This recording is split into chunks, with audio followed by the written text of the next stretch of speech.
la chaîne littéraire Amande Conteuse et je suis ravie de vous retrouver aujourd'hui pour une nouvelle vidéo dans laquelle je vais vous parler de mes deux dernières lectures qui ont toutes les deux été de très bonnes découvertes. Je vais d'abord vous présenter la chronique des Bridgerton, le tome 1, donc Daphné et le Duc, écrit par Julia Quinn aux éditions J'ai lu. Et ensuite, je vous présenterai le roman L'Encyclopédie des Ombres, qui est aussi le tome 1 d'une série, écrit par Saranio Coulibaly en auto-édition. Je commence d'abord par vous présenter la chronique des Bridgerton. Je vous laisse avec le résumé et on se retrouve juste après pour mon avis sur ce livre. À la naissance de son fils, le duc de Hastings jubilait. Hélas, l'enfant bégait.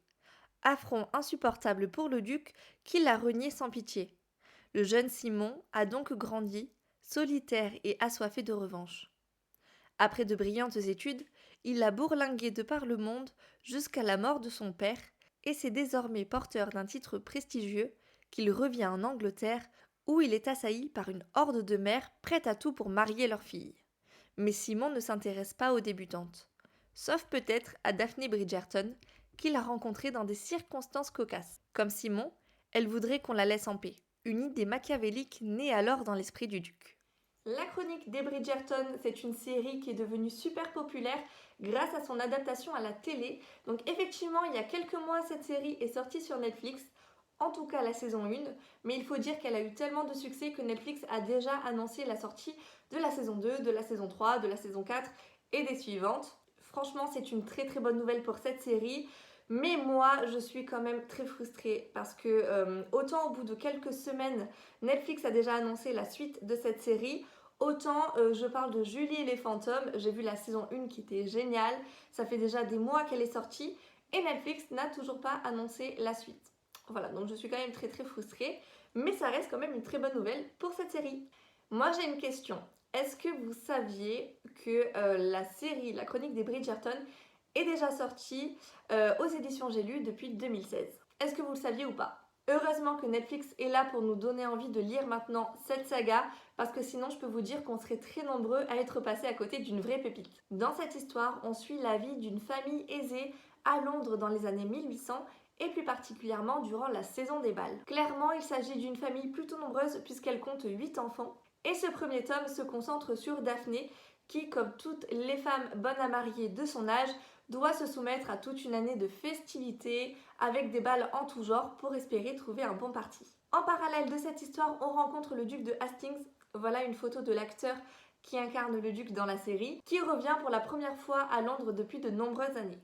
Tout au long du livre, on va découvrir des passages de son passé et surtout on va comprendre ce qui aujourd'hui le rend aussi mystérieux auprès de toute la communauté de Londres. Honnêtement, je vous le dis, j'ai clairement préféré les livres à la série télé. Pourquoi? Tout simplement parce que dans ce livre, on assiste à des scènes inédites qu'on ne retrouve pas dans la série télé et je pense que ça va vraiment plaire aux vrais fans des Bridgerton.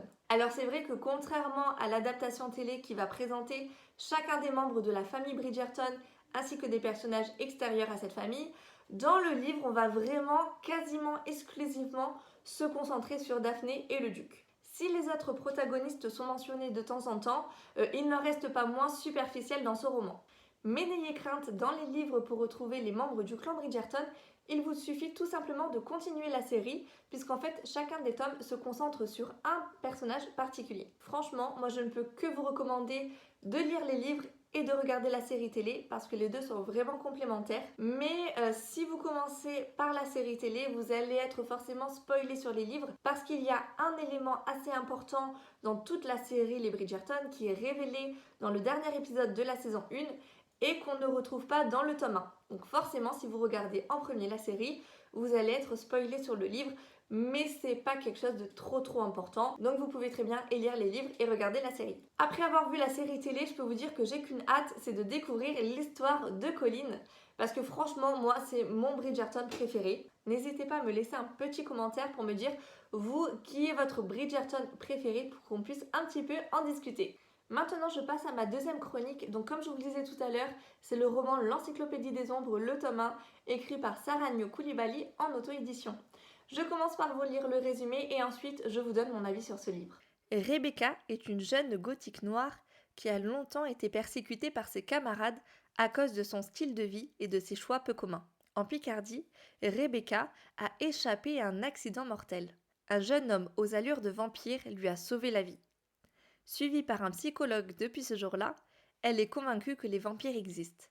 Aujourd'hui, son journal intime est le seul remède dont elle dispose pour relever la tête face aux épreuves. Christine et Ryan, ses parents, ne savent plus comment gérer les crises d'angoisse et la folie dans laquelle Rebecca s'enfonce. À la station Pyramide du métro parisien, Rebecca fait la découverte d'un homme étrange.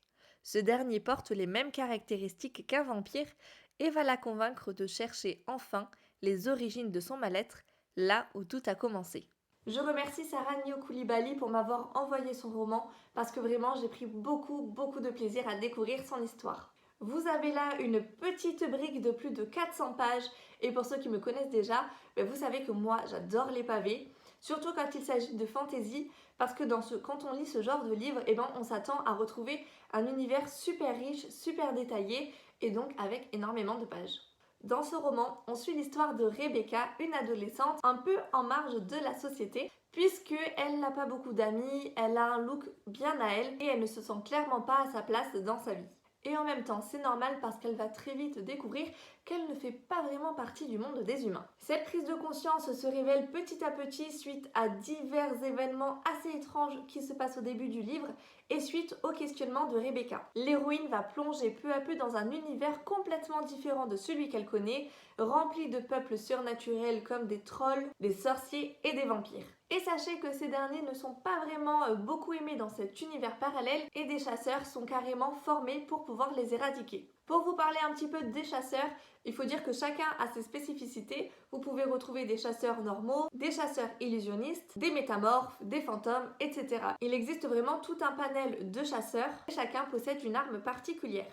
Moi, j'ai trouvé plusieurs échos à la série Harry Potter dans ce roman, notamment le passage où Rebecca va essayer plusieurs types d'armes pour trouver celle qui lui correspond, tout comme Harry qui lui essaie plusieurs baguettes. Et oui, dans ce roman, c'est comme dans Harry Potter, c'est l'arme qui choisit son maître. Lorsque Rebecca va se rendre compte qu'elle est une hybride, c'est-à-dire à la fois chasseuse et à la fois vampire, elle va se retrouver dans une situation à la fois inédite et surtout délicate. Être la seule hybride de son espèce, c'est déjà assez déstabilisant. Alors quand on ajoute à cela la méfiance, voire même la méchanceté des autres, on comprend très vite que la présence de Rebecca dans ce monde parallèle est plus qu'incertaine.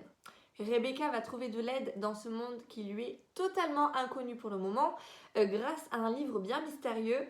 Et c'est vrai que par le titre de la série et l'usage que Rebecca fait de ce livre, moi j'ai pas pu m'empêcher de penser à la série Charmed. Cet univers parallèle, je l'ai trouvé très riche et très complet. Sarah Nio a créé chaque peuple qu'on rencontre dans ce livre, chaque lieu. Elle a même conçu une école de chasseurs, un système politique bien à part entière et même une timeline complètement différente du monde des humains. Il y a tellement de détails dans ce roman que parfois on a presque l'impression d'avoir trop d'informations à enregistrer d'un coup. Du coup, il faut vraiment prendre son temps pour découvrir cette histoire et ne pas tenter de le lire à toute vitesse, sinon vous risquez vraiment de passer à côté de beaucoup d'informations très importantes. Personnellement, j'ai trouvé que l'intrigue de ce premier tome était vraiment très bien ficelée. Lorsqu'elle prend connaissance de sa véritable identité, Rebecca se retrouve prise au piège. Pour avoir enfanté une hybride, sa mère doit mourir. Et là, il n'y a qu'une manière d'y échapper, Rebecca doit retrouver un certain vampire. L'héroïne, face à ce chantage, n'a pas vraiment le choix. Elle doit tout faire pour sauver sa mère, quitte à partir à l'exploration d'un monde qui lui est complètement inconnu. Tout au long de sa quête, elle va être accompagnée par son mentor, mais aussi par d'autres apprentis chasseurs. Et là, dans ce livre, on va suivre plusieurs intrigues autour de Rebecca, à la fois sa formation en tant que chasseuse, mais aussi sa quête pour libérer sa mère. À partir de là, le roman va être ponctué d'actions, de rebondissements et de révélations. On va s'apercevoir que certains personnages s'avèrent être bien différents de ce qu'ils prétendent être, et ce qui nous semblait acquis ne l'est peut-être finalement pas tant que ça. Il faut savoir que dans ce livre, il y a des passages qui sont quand même assez glauques. Alors ils sont pas très nombreux, mais ils sont quand même présents. Ça nous rappelle que ce livre est avant tout un roman de fantasy pour grands adolescents et pour adultes. Alors si vous aimez les romans de fantasy, si vous aimez Harry Potter, si vous aimez suivre des héros qui découvrent un univers peuplé d'êtres fantastiques, et si vous aimez les intrigues très bien ficelées, je pense que vous allez vraiment apprécier le premier tome de cette saga. Sachez aussi que ce livre est inclus dans l'abonnement Kindle, Donc pour les personnes qui ont déjà l'abonnement, vous pouvez lire ce livre gratuitement. Et pour les autres lecteurs, sachez que ce livre est à la fois disponible en numérique, mais aussi en brochet. Et voilà, c'est tout pour cette vidéo. J'espère que ça vous aura donné envie de découvrir la chronique des Bridgerton si vous ne connaissez pas encore, mais aussi l'encyclopédie des ombres qui est vraiment une très très bonne histoire. Je vous remercie d'avoir regardé cette vidéo et je vous retrouve très vite pour une toute nouvelle. À bientôt.